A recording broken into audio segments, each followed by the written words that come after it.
Hello dear students, welcome to my academy. बच्चों क्या हाल चाल हैं। तो बच्चों आज का जो वीडियो है, इस वीडियो में मैं आपको कोई टॉपिक पढ़ाने के लिए नहीं आया हूँ, लेकिन कई बच्चों के कॉल आ रहे थे या वो मुझे पूछ रहे थे कि सर ये जो एनटीए का ऐप आया है जिसमें क्वेश्चन प्रैक्टिस के लिए आया है, वो ऐप हम के थ्रू हमें प्रैक्टिस करना चाहिए कि नहीं करना चाहिए, क्योंकि उन्हें उसमें कई क्वेश्चंस ऐसे बायो में मिल रहे हैं जो उन्होंने पढ़े हुए नहीं हैं या वो उन्हें आउट ऑफ सिलेबस लग रहे हैं या एनसीईआरटी से बाहर लग रहे हैं। तो बच्चों पहली बात तो एनटीए ने जो भी आपके लिए सैम्पल पेपर दिया है, कहीं ना कहीं ये वही बॉडी है जो आपका नीट एग्ज़ाम कंडक्ट करवाने वाले हैं। तो ये इनके थ्रू बनाया हुआ सैम्पल पेपर ज़रूर से आपके लिए हेल्पफुल रहेगा। आपको मिस नहीं करना चाहिए, आपको प्रैक्टिस करना चाहिए। दूसरी चीज़ बच्चों, ये एक बहुत अच्छा तरीका है कि आपको बिना कहीं टेस्ट सीरीज ज्वाइन किए हुए कुछ टेस्ट पेपर्स मिल रहे हैं, वो भी किसी ऑथेंटिक साइट से मिल रहा है जिसे आप प्रैक्टिस कर सकते हो और आपको अपने स्कोर को इवेलुएट करने का टाइम बाउंड मैनर में एक बहुत अच्छा चांस मिल रहा है। तो मेरा रिकमेंडेशन है कि सब बच्चे ज़रूर से ये जो एनटीए वाला ऐप है, नेशनल टेस्ट अभ्यास, वो ज़रूर से डाउनलोड कर लें और उसके क्वेश्चन की प्रैक्टिस टाइम बाउंड मैनर में ज़रूर से करें।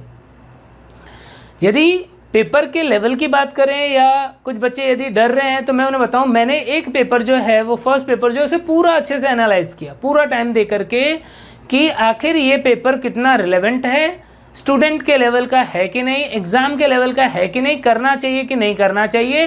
ये सारी बातें मैंने आप लोगों के पॉइंट ऑफ व्यू से, आप लोग क्या सोचते हो, आप लोग उस पेपर को देख करके क्या फील करोगे, उस पॉइंट ऑफ व्यू से मैंने सोचा है, एनालाइज किया है। और बच्चों अब मैं उसी के अकॉर्डिंग आप लोगों को यहाँ पर गाइड करने आया हूँ कि आपको क्या करना चाहिए। बच्चों जैसा कि हम लोग स्टार्टिंग से बोलते आए हैं, क्लास में भी बोलते आए हैं कि प्रीवियस ईयर का जो नीट का पेपर था वो रिलेटिवली ज़्यादा इजी था।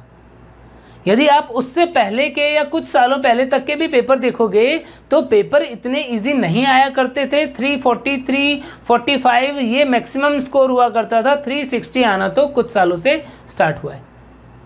ठीक है बच्चों, तो यहाँ पर हो सकता है कि इस साल वापस पेपर का लेवल जो है वो थोड़ा सा हाई हो जाए।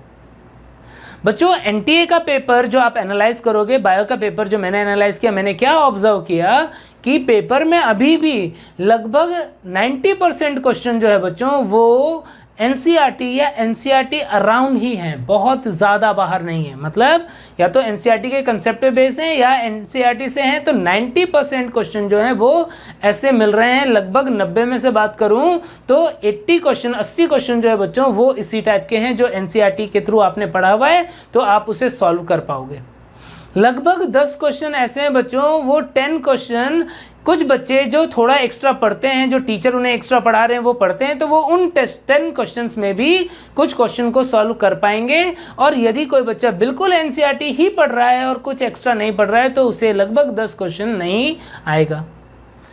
80 क्वेश्चंस जो आपको पढ़े हुए होंगे बच्चों, उनके अंदर भी मैंने ऑब्जर्व किया कि 2-3 क्वेश्चन के ऑप्शन जो हैं वो आपको कंफ्यूज करेंगे। आपको बहुत सोच करके बहुत लॉजिकली आंसर टिक करना होगा। यदि आप सोच करके लॉजिकली आंसर टिक नहीं कर रहे हैं, हड़बड़ी में टिक कर दे रहे हैं, तो आपके वहाँ पर भी गलत होने के चांसेस होंगे।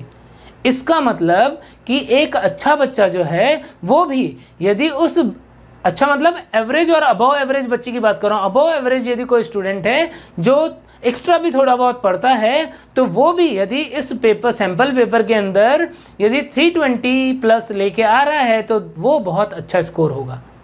यानी यदि आप इसमें 320 प्लस का स्कोर कर पा रहे हो, आप टाइम बाउंड मैनर में सही से पेपर करो, यदि आप 320 प्लस स्कोर कर पा रहे हो तो वो एक बहुत अच्छा स्कोर है इस टाइप के बायोलॉजी के पेपर के लिए। और बच्चों एक्सपेक्टेशन है कि इस बार नीट के एग्ज़ाम में पेपर का लेवल थोड़ा सा पिछली बार के कंपेयर में टफ हो, और यदि वो थोड़ा सा टफ होता है तो लगभग इसी लेवल पे जाएगा जो एनटीए ने सैम्पल पेपर दिए हैं। तो हर एक बच्चा ज़रूर से ये नेशनल टेस्ट अभ्यास वाला जो ऐप है, एनटीए वाला जो ऐप है, वो ऐप ज़रूर से डाउनलोड कर ले और उनके क्वेश्चंस की प्रैक्टिस करे, टाइम बाउंड मैनर में अपनी परफॉर्मेंस को एनालाइज करें। बायो में मस्ट है। फिजिक्स और केमिस्ट्री के टीचर्स जो हैं, फिजिक्स के टीचर अरुण सर जो है वो ज़रूर से आपको एनालाइज करके बताएंगे कि उसमें फिजिक्स का लेवल क्या है, आपको क्या करना चाहिए क्या नहीं करना चाहिए। शायद फिजिक्स का पेपर जो है वो काफ़ी ईजी लेवल का था, या जो भी है आपको इन्फॉर्म किया जाएगा यूट्यूब चैनल के थ्रू या ऐप के थ्रू हम लोग आपको बताएंगे।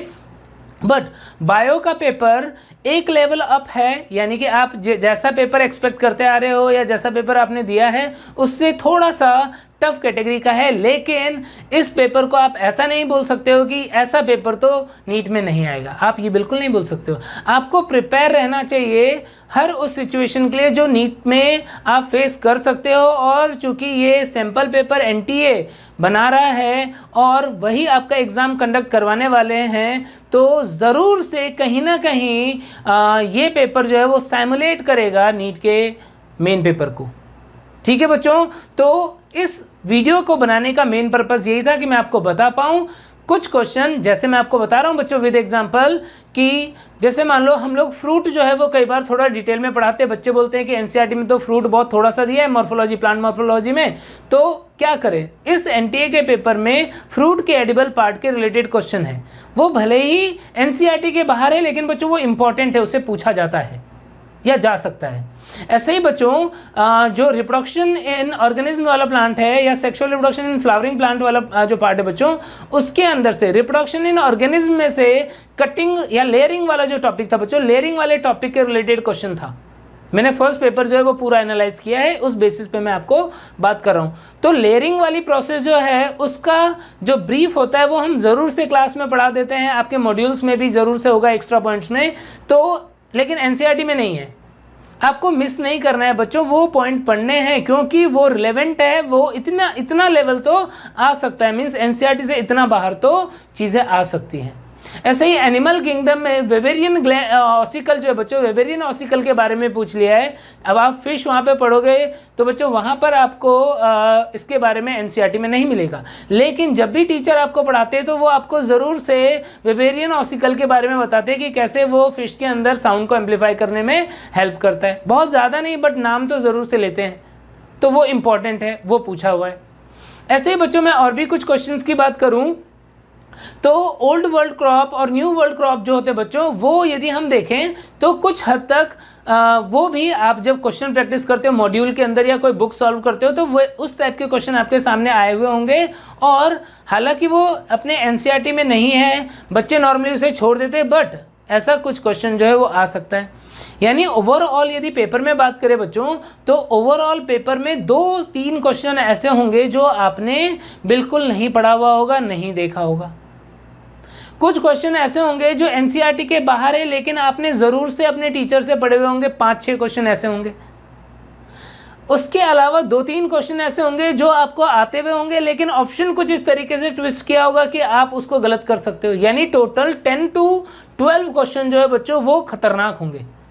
यानी 78 के आसपास मुझे लगता है बिल्कुल एनसीईआरटी होगा, और 1-2 क्वेश्चन एनसीईआरटी का होने के बावजूद ऑप्शन आपको कंफ्यूज करेंगे, और रेस्ट क्वेश्चन जो है वो एनसीईआरटी से बाहर होगा, इस बाहर था इस सैम्पल पेपर में। और नीट का पेपर का लेवल भी यदि अप होता है, थोड़ा भी टफ होता है, तो कुछ इस टाइप का पेपर बनने के चांसेस हैं बच्चों।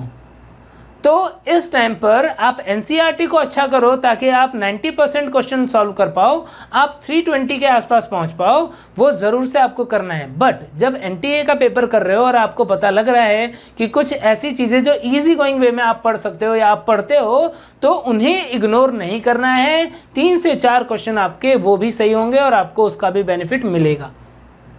तो बच्चों ज़रूर से ऐप डाउनलोड करो, उस ऐप से क्वेश्चन प्रैक्टिस करो, अपने मार्क्स जो है वो एनालाइज करो। आपको टेस्ट सीरीज़ का भी पैसा बच रहा है और आपको एक अच्छे क्वेश्चन जो हैं वो भी प्रैक्टिस करने को मिल रहे हैं, कुछ नई चीज़ें भी सीखने को मिल रही हैं, और आपको हर सिचुएशन के लिए प्रिपेयर रहना है। पेपर इजी से इजी हो सकता है या पेपर इस लेवल का भी हो सकता है जो एनटीए के ऐप पे आप अभी देख रहे हो, तो आपको तैयार रहना चाहिए।